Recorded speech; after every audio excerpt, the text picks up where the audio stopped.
ാണ് ഇറാനിൽ ഇപ്പോൾ രണ്ട് പ്രമുഖർ, അതായത് സൈനിക കമാൻഡന്റ് ഉൾപ്പെടെ ജുഡീഷ്യറിയുടെ മേധാവി ഉൾപ്പെടെ കൊല്ലപ്പെട്ടു എന്നുള്ള വിവരങ്ങൾ വരുന്നുണ്ടെങ്കിലും ഖമനേയും പ്രസിഡന്റും സുരക്ഷിതരാണ് എന്നുള്ള വിവരം പുറത്തുവരുന്നുണ്ട്. ഒരു കാര്യം നമ്മൾ ഓർക്കണം, അവിടുത്തെ ഇന്റർനെറ്റ് സംവിധാനങ്ങളെല്ലാം തന്നെ തകരാറിലാണ്, നിശ്ചലമായിരിക്കുകയാണ്. അല്പം മുൻപ് വന്ന റിപ്പോർട്ടുകൾ അനുസരിച്ച് ടെലിഗ്രാം എന്നുള്ള പ്ലാറ്റ്ഫോം മാത്രമാണ് അവിടെ പ്രവർത്തിക്കുന്നത്. ഇപ്പോൾ ഒരുപക്ഷെ അല്പസമയത്തിനുള്ളിൽ അതും നിശ്ചലമായേക്കാം. ആ രീതിയിൽ ഒരു എല്ലാം നിശ്ചലമായിരിക്കുന്ന ഒരവസ്ഥ ഇറാന്റെ ഭാഗത്തുണ്ട്. പക്ഷേ ഇറാൻ തിരിച്ചടിക്കുന്നുണ്ട്. ഒപ്പം നമ്മൾ വളരെയധികം ശ്രദ്ധിക്കേണ്ട ഒരു കാര്യം, ഇസ്രായേലിന്റെ ഭാഗത്തു നിന്നും ട്രംപിന്റെ ഭാഗത്തു നിന്നും വരുന്ന പ്രതികരണങ്ങൾ ഇറാൻ ജനതയോട് ആഹ്വാനം ചെയ്യുകയാണ്. ജനങ്ങൾക്കെതിരെയല്ല ഈ ആക്രമണം, ജനങ്ങൾക്കെതിരെയല്ല ഈ യുദ്ധം. അതുകൊണ്ട് ഇതൊരു അവസരമായി കണ്ട് ഇറാൻ ജനത പ്രവർത്തിക്കണം, ഭരണം പിടിക്കുകയാണ് ലക്ഷ്യം എന്നുള്ള രീതിയിൽ ഇറാൻ ഭരണം താഴെയിറക്കണം, ആ രീതിയിൽ ജനങ്ങളെ രക്ഷിക്കാനാണ് ശ്രമം എന്നുള്ള രീതിയിലാണ് ട്രംപിന്റെയും നെതന്യാഹുവിന്റെയും ഭാഗത്തു നിന്നുള്ള ആഹ്വാനങ്ങൾ വരുന്നത്. മെറിൻ മേരി ചാക്കോയാണ് ചേരുന്നത് ഇന്റർനാഷണൽ ഡെസ്കിൽ നിന്ന്. മെറിൻ, ഇത്തരത്തിലുള്ള ആഹ്വാനം നടത്തുമ്പോൾ തീർച്ചയായിട്ടും നമുക്കറിയാം ഇറാനിൽ അസ്വസ്ഥരാണ് ജനങ്ങൾ, അവിടെ വലിയ രീതിയിലുള്ള പ്രക്ഷോഭങ്ങൾ നടക്കുന്നുമുണ്ട്.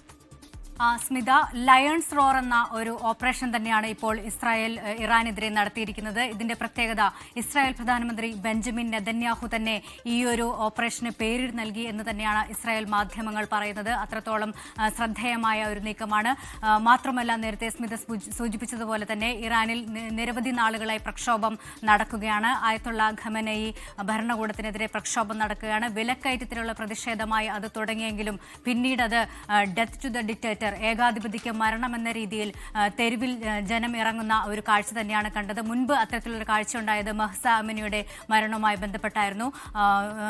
അതിനുശേഷമാണ് വീണ്ടും ഇപ്പോൾ ഇറാൻ സംഘർഷഭരിതമായത്. അതിന് തൊട്ടു പിന്നാലെയാണ് ആണവ കരാറുകളിൽ ഇറാനും അമേരിക്കയും തമ്മിലുള്ള ആണവ കരാറുകൾ നടന്നു വന്നത്. അന്ന് തന്നെ ഇപ്പോൾ ട്രംപിന്റെ വാക്കുകളിൽ നിന്നും വ്യക്തമാക്കുന്നത് ഇറാനിൽ ഭരണമാറ്റമാണ് ലക്ഷ്യമിടുന്നത്. ഇപ്പോൾ നിങ്ങൾക്ക് വേണ്ട കാര്യങ്ങൾ ഞങ്ങൾ ചെയ്യാം, ഇപ്പോൾ നിങ്ങൾ ഇറാനിലെ മഹത്തായ ജനങ്ങളെ, നിങ്ങൾ വീടുകളിൽ തന്നെ ഇരിക്കുക, നിങ്ങൾ സുരക്ഷിതമായ ഇടങ്ങളിലിരിക്കുക, ഇപ്പോൾ നിങ്ങൾക്ക് പ്രവർത്തിക്കേണ്ട സമയമല്ല, ഞങ്ങൾ പ്രവർത്തിച്ചു കഴിയുമ്പോൾ നിങ്ങളോടത് പറയാം, ആ സമയത്ത് നിങ്ങൾ വന്ന് ഭരണം പിടിച്ചോളൂ, ഭരണമാറ്റത്തിന് തയ്യാറായിക്കോളൂ എന്ന് തന്നെയാണ് 8 മിനിറ്റ് ദൈർഘ്യമുള്ള ട്രൂത്ത് സോഷ്യൽ പോസ്റ്റ് ചെയ്തിട്ടുള്ള ആ വീഡിയോയിലൂടെ ട്രംപ് പറഞ്ഞിരിക്കുന്നത്. ഇതിനോട് തന്നെ ചേർത്ത് വെക്കാൻ കഴിയും ഇസ്രായേലിന്റെ പ്രതിപക്ഷ നേതാവായിട്ടുള്ള യായിർ ലാപ്പിഡിന്റെ വാക്കുകൾ. അദ്ദേഹം പറഞ്ഞത്, ഇറാനിലെ ജനങ്ങളെ നിങ്ങൾ ഞങ്ങളുടെ ശത്രുക്കളല്ല, ഭരണമാറ്റമാണ് ഞങ്ങൾ ഉദ്ദേശിക്കുന്നത്. അതുകൊണ്ട് ഇറാനിൽ ഒരു ഭരണമാറ്റം വേണം എന്ന് തന്നെയാണ് ഇറാനും ഇസ്രായേലും അതുപോലെ തന്നെ അമേരിക്കയും വ്യക്തമാക്കുന്നത്. കാര്യങ്ങൾ ആ രീതിയിൽ പോകുമ്പോൾ ഈ ആണവ വ്യാപന കരാറിന്റെ അടിസ്ഥാനത്തിൽ തന്നെ അതിൽ ചർച്ചകൾ തുടരുമ്പോഴും ഇറാനിൽ ഒരു ഭരണമാറ്റം എന്നുള്ള സൂചനകൾ തന്നെയാണ് ട്രംപും അതുപോലെ തന്നെ ഇസ്രായേലും നൽകുന്നത്. അവരുടെ സംയുക്ത നീക്കത്തിലൂടെ അത് തന്നെയാകും ലക്ഷ്യം വെക്കുന്നത് എന്ന് വേണം വായിച്ചെടുക്കേണ്ടത്. നേരത്തെ ഒരു സമ്മർദ്ദ തന്ത്രത്തിന് വഴങ്ങി ഇറാനിൽ ഭരണമാറ്റമുണ്ടാക്കി ഒരു സമ്മർദ്ദ തന്ത്രത്തിലേക്ക് നീക്കുക എന്നത് തന്നെയായിരിക്കും അമേരിക്കയുടെ ലക്ഷ്യം. നേരത്തെ തന്നെ റേസ പഹ്ലവിയുടെ രാജവംശം അല്ലെങ്കിൽ ആ ഒരു വംശം അമേരിക്കയിലേക്ക് ഭരണവിരുദ്ധ പ്രക്ഷോഭത്തെ തുടർന്ന് അമേരിക്കയിലേക്ക് മടങ്ങേണ്ടി വന്നിരുന്നു.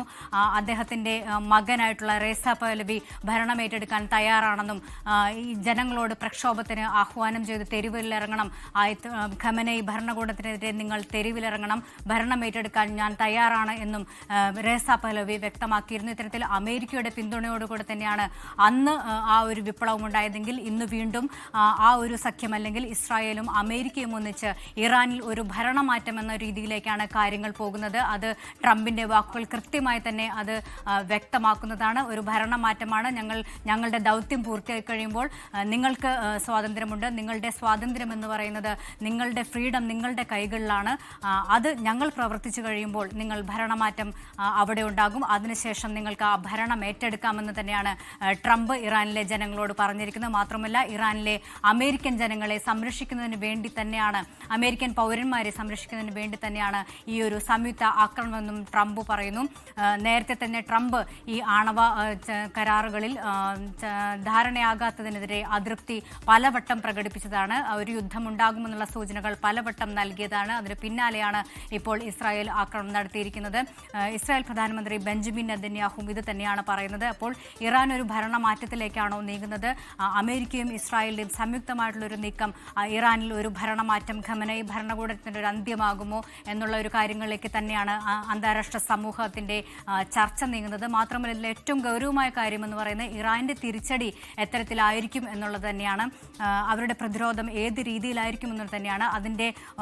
അതിന്റെ മുൻകരുതലുകളുടെ ഭാഗമായി രാജ്യങ്ങൾ അമേരിക്ക സുരക്ഷ ശക്തമാക്കിയിരിക്കുന്നു. ഇസ്രായേലിൽ ജാഗ്രതാ നിർദ്ദേശം നൽകിയിട്ടുണ്ട്. ഇസ്രായേലിലുടനീളം സൈറനുകൾ മുഴങ്ങുന്ന ഒരു സാഹചര്യമുണ്ട്. അമേരിക്കയുടെ ഖത്തറിലെ എംബസിയിൽ സുരക്ഷ വർദ്ധിപ്പിച്ചിട്ടുണ്ട്. അവിടെ ഷെൽട്ടർ ഇൻ പ്ലേസ് ആണ് നൽകിയിരിക്കുന്നത്. ആയിരിക്കുന്ന സ്ഥാനങ്ങളിൽ നിങ്ങൾ ആയിരിക്കുക, ജനലുകളും വാതിലുകളും എല്ലാം അടച്ച സുരക്ഷിത സ്ഥാനങ്ങളിൽ കഴിയുക, ഒരു ഔദ്യോഗികമായിട്ടുള്ള ഒരു കമാൻഡിന് വേണ്ടി നിങ്ങൾ വെയിറ്റ് ചെയ്യുക എന്ന് തന്നെയാണ് പറയുന്നത്. മാത്രമല്ല ഇപ്പോൾ ലെബനന്റെ ഒരു പ്രതികരണം വന്നിരിക്കുന്നു. ഈ ഒരു യുദ്ധത്തിലേക്ക് വലിച്ചഴക്കപ്പെടാൻ ഞങ്ങൾ ആഗ്രഹിക്കുന്നില്ല എന്ന് തന്നെയാണ് ലെബനൻ ഇപ്പോൾ വ്യക്തമാക്കിയിരിക്കുന്നത്. ഇത്തരത്തിൽ അന്താരാഷ്ട്ര ലോകരാജ്യങ്ങൾ ഏതു രീതിയിലാണ് ഈ ഒരു അമേരിക്കയുടെയും ഇസ്രായേലിന്റെയും ലോകക്രമത്തെ നിർവചിക്കുന്ന ഈ ഒരു രീതിയിലേക്ക് എങ്ങനെ പ്രതികരിക്കുമെന്ന് തന്നെയാണ് ലോകം ഉറ്റുനോക്കുന്നത്. ഈ അൽ ജസീറയുടെ ഒരു റിപ്പോർട്ടർ പറയുന്നത് കഴിഞ്ഞ ജൂൺ മാസത്തിൽ 2025 ജൂൺ മാസത്തിൽ ഉണ്ടായ 12 ദിവസം നീണ്ടുനിന്ന ഈ ആക്രമണങ്ങൾ അതൊരു ദേജാവു മൂവ്മെന്റ് പോലെയാണ് ഇപ്പോൾ തോന്നുന്നത്. കാരണം അത് കംപ്ലീറ്റ് ആയിട്ട് കവർ ചെയ്തിട്ടുള്ള ഒരു റിപ്പോർട്ടറാണ് പറയുന്നത്. അത്തരത്തിലൊരു മൂവ്മെന്റ് നമ്മൾ മാധ്യമപ്രവർത്തകർക്ക് തോന്നുന്നു. അപ്പോൾ തീർച്ചയായിട്ടും ഈ നേതാക്കൾ ഇത് പ്രതീക്ഷിച്ചിരിക്കണം. ഉറപ്പായിട്ടും ഈ ദിവസങ്ങളിൽ എപ്പോഴെങ്കിലും ഇതുപോലെ അപ്രതീക്ഷിതമായ ആക്രമണങ്ങൾ ഇറാൻ പ്രതീക്ഷിച്ചിരിക്കണം. അതുകൊണ്ട് തന്നെ അയത്തുള്ള ഖമനൈ ആകട്ടെ, പ്രസിഡന്റ് ആകട്ടെ, അതത് സ്ഥലങ്ങളിൽ സ്ഥിരമായി അവരുണ്ടാകാവുന്ന താമസ സ്ഥലങ്ങളിൽ, അത് ഇസ്രായേലിനോ അമേരിക്കയ്ക്കോ മുൻകൂട്ടി ആസൂത്രണം ചെയ്യാവുന്ന സ്ഥലങ്ങളിൽ അവരുണ്ടാകാനുള്ള സാധ്യത വളരെ കുറവാണ്. അതുകൊണ്ട് അവർ സുരക്ഷിതരാണ് എന്നുള്ള വാർത്ത അത് ഏറെക്കുറെ സ്ഥിരീകരിക്കാവുന്നതാണ് എന്നാണ് അഭിപ്രായം പറയുന്നത്. അന്താരാഷ്ട്ര മാധ്യമങ്ങളുടെ ഭാഗത്തു നിന്നുള്ള ഒരു റിപ്പോർട്ടാണ്. അതൊരു പക്ഷേ നമ്മൾ മലയാളികൾ തന്നെ ഇക്കാര്യം വളരെ കുറേ ദിവസങ്ങളായിട്ട് നമ്മളിത് ഫോളോ ചെയ്തുകൊണ്ടിരിക്കുന്നതാണ്. നമുക്കും അത്രത്തോളം അത് അറിയാവുന്നതാണ്. ഏറെക്കുറെ 28-ാം തീയതി തന്നെ, ഫെബ്രുവരി 28-ാം തീയതി ഒരു നിർണായക ദിവസമാണ് എന്നുള്ളത് നമ്മുടെ റിസർച്ച് ഡെസ്കിലൊക്കെ തന്നെയാണെങ്കിലും ഇക്കാര്യങ്ങൾ നമ്മൾ ചർച്ച ചെയ്തുകൊണ്ടിരുന്നതാണ്. അപ്പോൾ ഇന്ന് ആ ദിവസമാണ് എന്നുള്ളതാണ് ഏറ്റവും പ്രധാനപ്പെട്ടത്. അതുകൊണ്ട് തന്നെ ഇറാനെ സംബന്ധിച്ചിടത്തോളം ഇത് തീരെ അപ്രതീക്ഷിതമായിരിക്കും എന്ന് കരുതാൻ കഴിയില്ല.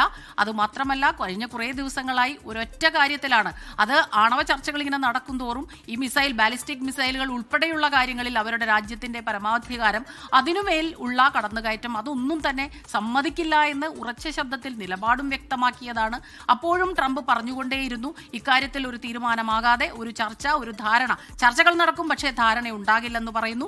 3-ാം ഘട്ട ചർച്ചയിലും ശുഭാപ്തി വിശ്വാസം പറഞ്ഞിരുന്നുവെങ്കിലും ഒരു കാര്യം പ്രത്യേകം ശ്രദ്ധിക്കണം. അതേക്കുറിച്ച് ഈ 3-ാം ഘട്ടം നടന്ന ജനീവയിൽ നടന്ന ചർച്ചകൾക്ക് ശേഷം ഇരുകൂട്ടരും, അല്ലെങ്കിൽ ഒമാന്റെ മധ്യസ്ഥതയിലായിരുന്നു, 3 പേരും ത്രിരാഷ്ട്ര സഖ്യങ്ങൾ ഒന്നും തന്നെ ഇതേക്കുറിച്ച് കൂടുതലൊന്നും പറയാൻ കൂട്ടാക്കിയിരുന്നില്ല. ശുഭാപ്തി വിശ്വാസം മാത്രമായിരുന്നു പറഞ്ഞിരുന്നത്. അതിന്റെ എല്ലാം പരിസമാപ്തിയാണ് ഇപ്പോൾ നമ്മൾ കാണുന്നത്, അല്ലേ? തീർച്ചയായും സ്മിത, ഇറാൻ ഈ ഒരു ആക്രമണങ്ങളെ മുൻകൂട്ടി കണ്ടിരുന്നു എന്ന് തന്നെ പറയാൻ സാധിക്കും. കാരണം ആഴ്ചകൾക്ക് മുൻപ് തന്നെ ഹോർമുസ് കടലിടുക്കിൽ ഇറാൻ സൈനിക അഭ്യാസം നടത്തിയിരുന്നു. അത് ഹോർമുസ് കടലിടുക്ക് എന്ന് പറയുന്നത് അന്താരാഷ്ട്ര എണ്ണ വ്യാപാരം നടക്കുന്ന ഏറ്റവും സുപ്രധാനമായിട്ടുള്ള ഒരു പാതയാണ്. ആ ഹോർമുസ് കടലിടുക്കിന്റെ പ്രധാനം നിയന്ത്രിക്കുന്നത് തന്നെ ഇറാനാണ്. അവിടെ തന്നെയാണ് എണ്ണ വ്യാപാരത്തിന്റെ കേന്ദ്രീകരിച്ചിരിക്കുന്ന ഒരു മേഖല. ആ മേഖലയിൽ തന്നെ ഇറാൻ 2 ആഴ്ച മുമ്പ് തന്നെ സൈനിക അഭ്യാസം നടത്തിയിരുന്നു. അപ്പോൾ ഇറാൻ ഈ ഒരു നീക്കങ്ങൾ മുൻകൂട്ടി കണ്ടിരുന്നിരിക്കാം.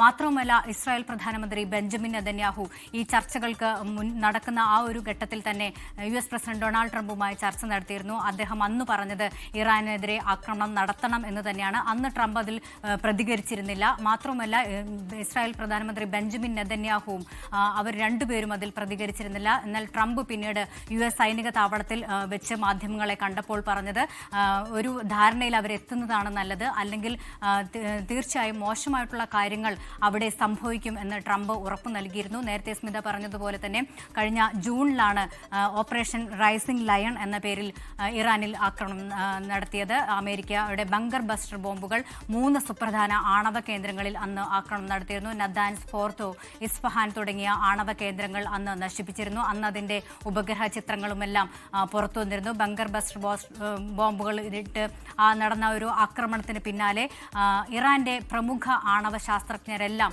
അന്ന് കൊല്ലപ്പെട്ടിരുന്നു. അതിനുശേഷമാണ് ഇപ്പോൾ ആണവ ചർച്ചകൾ തന്നെ തയ്യാറാണെന്ന് ഇറാൻ വ്യക്തമാക്കിയത്. അതിന് പിന്നാലെയാണ് ജനീവയിലും അതുപോലെ തന്നെ ഇപ്പോൾ അടുത്ത ആഴ്ച വിയന്നയിലുമെല്ലാം ചർച്ചകൾ നടക്കാനിരിക്കുകയാണ്. കഴിഞ്ഞ വ്യാഴാഴ്ച നടന്ന ചർച്ചയിൽ സുപ്രധാന പുരോഗതി ഉണ്ടെന്ന് പറയാൻ സാധിച്ചെങ്കിലും കരാറിലെത്താൻ കഴിഞ്ഞിരുന്നില്ല. ഈ ഒരു നേതാക്കൾ വളരെ വ്യക്തമായി തന്നെ അതിൽ പ്രതികരിച്ചിരുന്നില്ല. ഈ ഒരു സാഹചര്യത്തിൽ തന്നെ ഇപ്പോൾ ഇറാനും ഇസ്രായേലും അമേരിക്കയും ഒരുമിച്ച് ഒരു സംയുക്തമായിട്ടുള്ള സൈനിക നീക്കം നടത്തുമ്പോൾ ലോകത്തെവിടെയായാലും ഏത് സമയത്തും 24 വാർത്തകളും ഓഗ്മെന്റഡ് റിയാലിറ്റി പാക്കേജുകളും എക്സ്പ്ലെയിനറുകളും വിശദമായി കാണാൻ ഞങ്ങളുടെ യൂട്യൂബ് ചാനൽ നിങ്ങൾക്ക് സബ്സ്ക്രൈബ് ചെയ്യാം.